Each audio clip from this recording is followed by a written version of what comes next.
नमस्कार दोस्तों, मैं हूं अजय कुमार और आप देख रहे हैं न्यूज एक्रॉस। आज की तारीख में इजराइल और ईरान एक दूसरे पर मिसाइलें दागकर अपने अपने देश और अपनी अपनी जनता का ईगो सेटिस्फाइड कर रहे हैं। दोनों देश एक दूसरे को आंखें दिखा रहे हैं।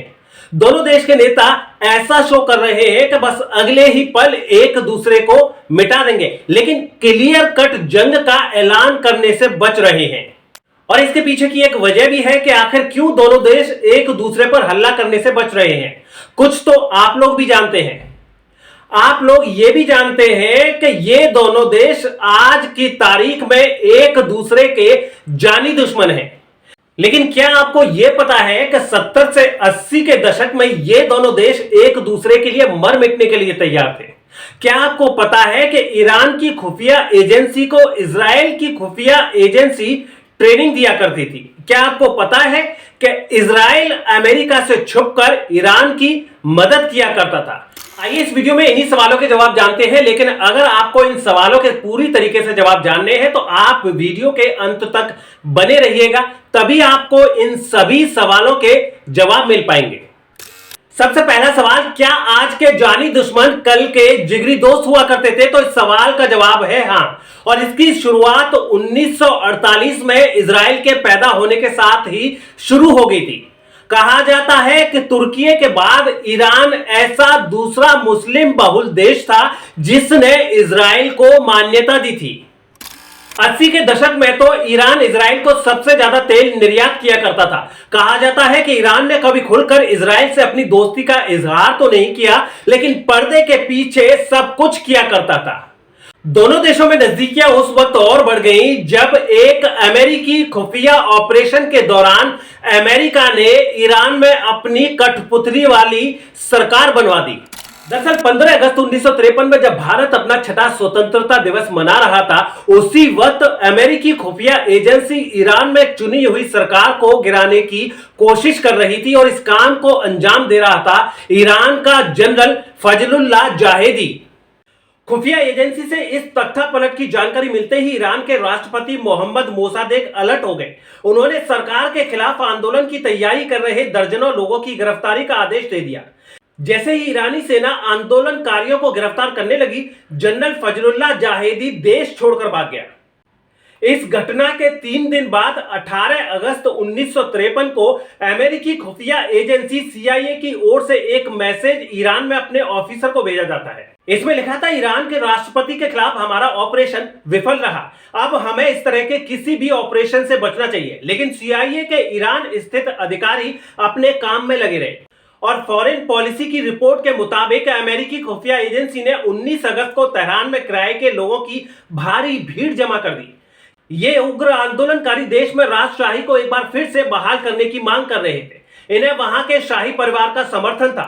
परिणाम यह हुआ कि मोहम्मद मोसादेक को ईरान के राष्ट्रपति पद से इस्तीफा देना पड़ा और चुनी हुई सरकार गिर गई। ईरान की सत्ता शाही रज्जा पहलवी के हाथ आ गई। यह पहला मौका था जब अमेरिका ने किसी देश में चुनी हुई सरकार को गिराया था। शाह रज्जा पहलवी के सत्ता में आते ही ईरान और इजराइल एक दूसरे के काफी नजदीक आ गए। इनकी नजदीकियों के स्तर को इस तरह से समझा जा सकता है कि एक वक्त ऐसा था जब शाह की सत्ता के दौरान ईरान इजराइल का मेन तेल सप्लायर रहा, जबकि दूसरे अरब देश इजराइल से कोई संबंध नहीं रखते थे। इजराइल और तुर्की के बाद ईरान तीसरा ऐसा मुस्लिम देश था जहां यहूदियों की तादाद सबसे ज्यादा थी। करीब 1 लाख यहूदी ईरान में रहा करते थे। अल जजीरा की रिपोर्ट के मुताबिक इजराइल और ईरान में इतने नजदीकी संबंध थे कि ईरान की खुफिया एजेंसी सावाक को इजरायली खुफिया एजेंसी मोसाद से ट्रेनिंग मिलती थी। और यह आपके दूसरे सवाल का जवाब है। अब आपका तीसरा सवाल, क्या अमेरिका से छुपकर इजराइल ईरान को हथियार सप्लाई कर रहा था? तो इसका जवाब है हाँ। वैसे तो 1989 की इस्लामिक क्रांति के बाद ईरान इजराइल के संबंध बहुत खराब हो गए थे, लेकिन तभी 80 की शुरुआत में इराक ईरान पर भारी हमला कर देता है। इस हमले से ईरानी सेना नहीं संभल पाती है और उसके तकरीबन 2 लाख से ज्यादा जवान मारे जाते हैं। अमेरिका इस लड़ाई में ईरान की मदद करने से साफ इंकार कर देता है, जबकि ईरान में ज्यादातर हथियार अमेरिकी थे, जिसे चलाने के लिए अमेरिकी मदद चाहिए थी। इस बीच अक्टूबर में ईरान ने अपना एक डेलीगेशन इजराइल भेजा, जहां एक सीक्रेट डील हुई। नतीजा यह रहा कि 24 अक्टूबर 1980 को ईरान को स्कॉर्पियन टैंक और F-4 फाइटर जेट्स के लिए 250 टायर मिले। इसी दौरान यूरोप से कई जहाज ईरान के चाबहार, बंदर अब्बास और बशेहर बंदरगाह आए। माना जाता है कि इन जहाजों में हेलीकॉप्टर और मिसाइल सिस्टम थे। इन जहाजों को इजराइल की हथियार बनाने वाली कंपनियों की तरफ से भेजा गया था। ये दोस्ती यही नहीं रुकी। 8 मार्च 1982 को अमेरिकी अखबार न्यूयॉर्क टाइम्स में एक खबर छपी जिसमें दावा किया गया कि अमेरिका को जानकारी दिए बिना ही चुपके से इजराइल ईरान के लिए हथियार जुटा रहा है। टाइम्स को 100 से 200 बिलियन डॉलर्स के हथियारों से जुड़े बिल भी मिले थे।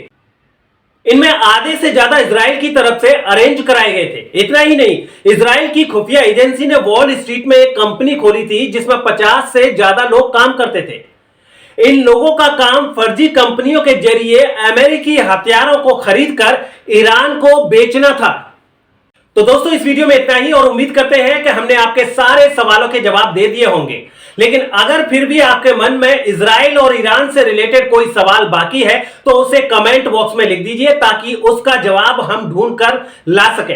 फिलहाल इस वीडियो को ज्यादा से ज्यादा लाइक और शेयर कीजिए। और सबसे जरूरी बात कि अगर आपने अभी तक हमारा चैनल सब्सक्राइब नहीं किया है तो अभी के अभी इसे सब्सक्राइब कर लीजिए।